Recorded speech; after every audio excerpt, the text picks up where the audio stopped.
kuulamast meie podcasti. Mina olen Särts. Ja mina olen Säde. Täna räägime sõprusest sellest, mis on päris, mis draama ja mis lihtsalt veider.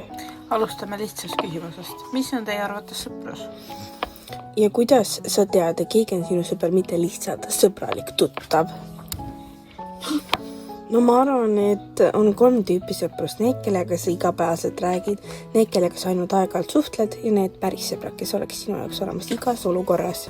Täpselt. Ja tead, vahel arvad, et keegi on päris sõber, aga siis ootad abi ja teda pole kuskil. Ja kui su sõber hakkab kõike kommenteerima Instagramis, Facebookis ja muidugi ka Tinderis. Kas sa oled kunagi tundnud, et sõprussuhe muutub võistluseks?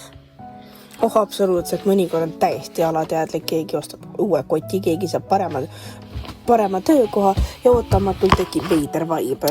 Mulle tundub, et nooremana oli see sagedamini, nüüd ma proovin lihtsalt olla õnnelik sõbra õnne üle. Mis sa arvad, mis teeb sõpruse kestvaks? Austus ja ausus ja see, et sa ei pea iga päev rääkima, aga kui rääkida, on see päriselt sügav.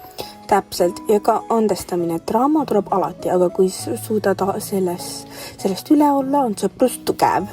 Niisiis, sõprus ei ole alati lihtne, aga kui see on päris, tasub selle eest hoolitseda. Täpselt, ja mingeid draamasi pole vaja endasse hoida. Räägi, naera, andesta ja hoia neid inimesi, kes sind tõeliselt toetavad. Täname, et kuulasite meie episoodi, jagage oma sõpruskogemusi ja võtke sõpru kalliks. Järgmine kord räägime reisi, mis muutis meie suhtumist ellu. Seni olge tublid ja hoidke sõprust. Bye!